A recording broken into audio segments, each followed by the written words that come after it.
Hey everybody, welcome back to the Dungeon Dive, and today we are going to continue our very long look at Warhammer Quest with 3 more issues of the White Dwarf magazine. As these magazines progress through time, there seems to be less and less information in them about Warhammer Quest, just as I think the game's popularity was waning. Things changed and there were fewer articles, fewer ads, fewer little things about Warhammer Quest. And so there won't be quite as much stuff to talk about in these later issues. I am skipping 2 issues, and I believe those issues are 199 and 200, if I'm not mistaken. Yes, 199 and 200. I don't have those issues, and from what I've read, the only thing those 2 issues have in them are articles about converting your Warhammer Quest warriors to Warhammer Fantasy Battle. And that doesn't really interest me that much, so I've skipped those 2 issues. So anyway, today we're going to start with issue 196.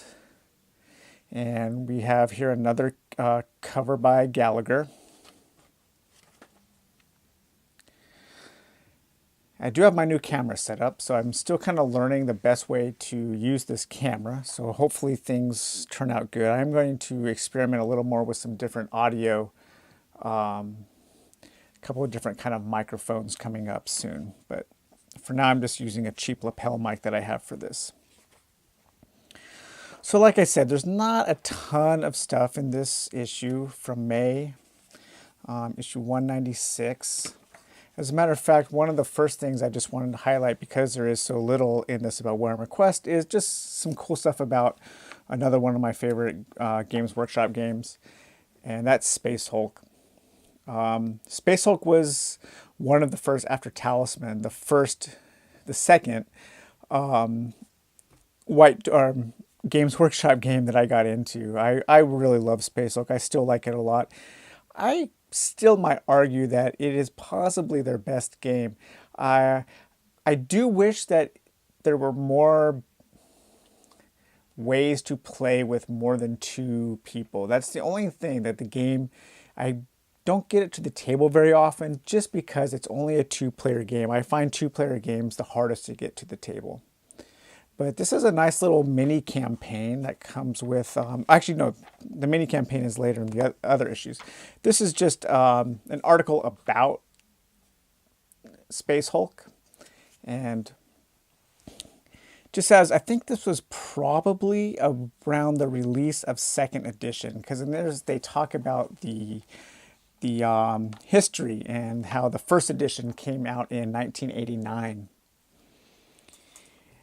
And so just a nice little article on the history of Space Hulk, and some nice pictures of some of the minis here, which are very nicely painted, of course. And I love this diorama. I don't know if that's another Mike Vey diorama. Yes, Mike McVeigh. Yes, it is. Let's see, what does it say here? When we work on a big project like Space Hulk, everyone gets in on the act.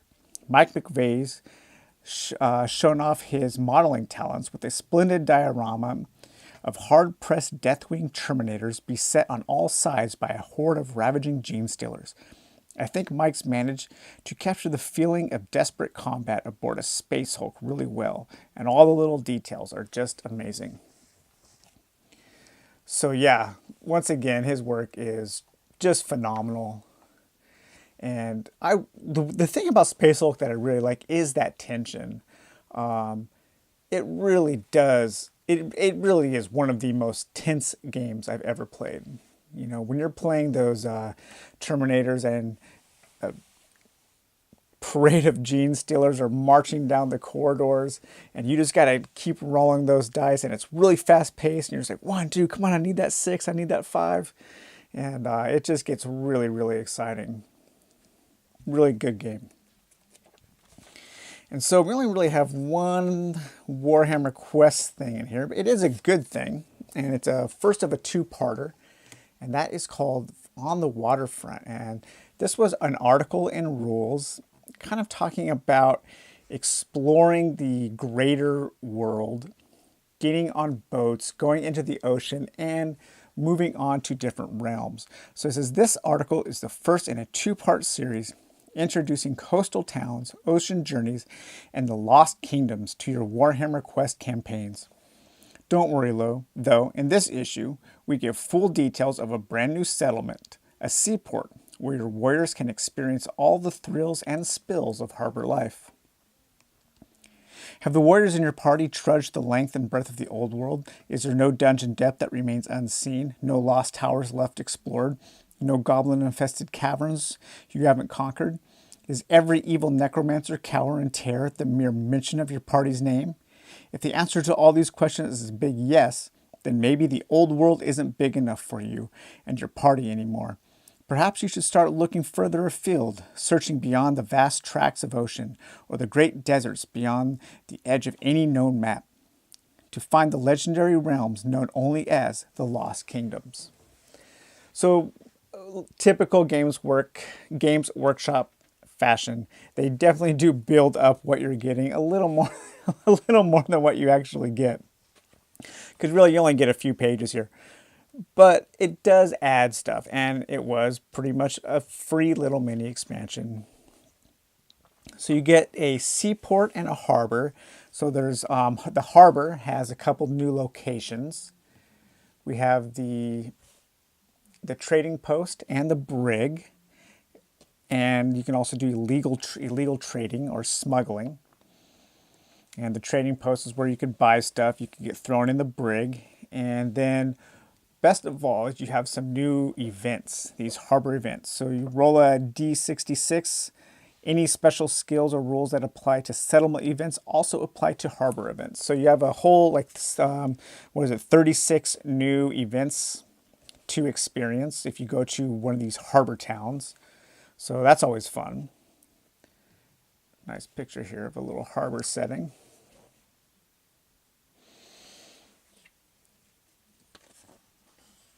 And then we also have a new tavern, which is the Waterfront Tavern. And that has a 2d6 roll, so 12 different things that could happen to you. So let's say you rolled a 9, a drunken captain. While bumbling from tavern to tavern, your warrior bumps into a drunk sea captain. He pledges to take you to the very edge of the world and beyond. Rather stupidly, you accept. Roll on the captain's table. See the next issue with a -1 modifier in addition to any other modifiers you have incurred. So they're setting up the next issue. So that's pretty much all you get for Warhammer Quest in issue 196. So we will move right along to issue 197. And this is one of my favorite covers. Another Gallagher cover here, David Gallagher. I love his depictions of the elves, really cool. Lots of emotion in the faces, and the way his bodies are shaped is just, it adds a lot of character to the elves. Makes them kind of, I don't want to say savage looking, but gruffer than most elves. Okay, so this is issue 197. I've got a few things flagged in here to take a look at. I think the first is this John Blanche splash page here. Absolutely awesome. I'll zoom in on some detail here so you can kind of... Again, John Blanche is such an incredible artist.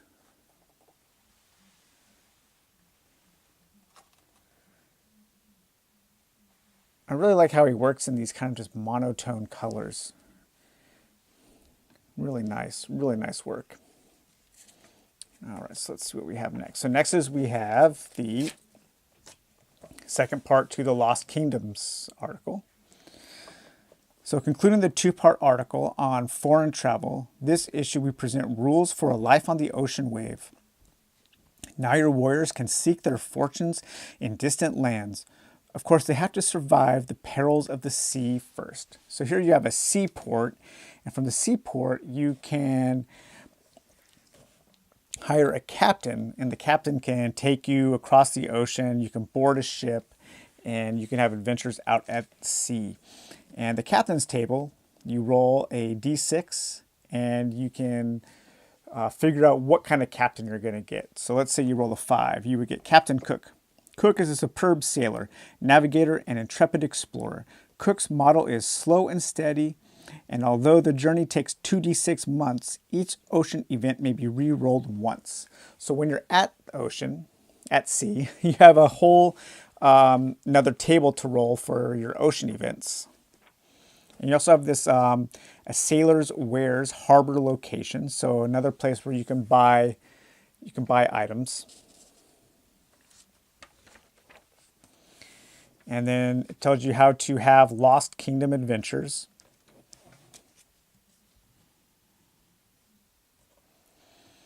Reaching the Lost Kingdom is well worth the added risk of traveling across the seas. The rumors of fabulous wealth are usually true, and a band of trusty adventurers, skillful or lucky enough to return home from these exotic realms, are usually rich enough to live like lords, at least for a while. So it says to generate the adventure and play using all the normal rules. However, every time you gain a piece of treasure, roll a d6. On a roll of 4, 5, or 6, you may take an additional treasure item. In the case of treasure cards or dungeon room treasure, this must be shared out by the party as usual. For objective room treasure, each warrior should roll separately and may take an extra item of objective room treasure for themselves if they can roll a 4 or more. So you have there's a risk reward system where you're out at sea and you're going to be out at sea a long time having really dangerous things happen. But when you arrive at your location, the next dungeon you're going to go into, you have a really good chance of getting more and better treasure. So here you have your Ocean's Events table. You can run into a whirlpool, pirates, you can get marooned, there's uneventful months. So sea travel is in months and not weeks. There's mutiny, natives. So pretty cool. I like that a lot. And when I get to my DIY part of this series, I will show you the DIY books that I have for all of this supplemental material. And then something not Warhammer Quest related, but I did want to show is this Space Hulk supplement here, Defilement of Honor. It's kind of a mini campaign. So you have some new rules, some new ways to play, and then it gives you 3 complete scenarios to play. Mission 1, Stop the Tide. Mission 2, Shutdown. And Mission 3, Take Control. Now, I can't remember offhand if any of these missions are included in the 4th edition, because I know the 4th edition did include some supplemental missions in its mission book. But if it did not, then issue 197 might be something you could be interested in if you like Space Hulk. All right, and then finally, today we're going to take a look at issue 201. One of my least favorite covers I've seen so far. I really didn't like it when they gave away something free on the magazine and they put this huge box here kind of covering up a lot of the art. I don't know. Just doesn't look very appealing. I'm sure if you were to buy this and you got some free minis, then you weren't really complaining, right? So I'm not sure who did that cover. Oh, that is a David Gallagher. Yeah, I guess you can tell by the little goblin's face, but yeah, I don't know. Just it's not his best work, I would say. Here's table of contents. And then once again, only a couple little brief things. So I did, this is the second of the Space Hulk supplements, Duty and Honor. And again, you get 3 missions here. Veil of Darkness, To Kill the Beast, and Back from Darkness.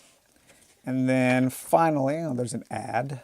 The only thing we get is actually a pretty cool little supplement, Warhammer Quest, The Green and Pestilent Land.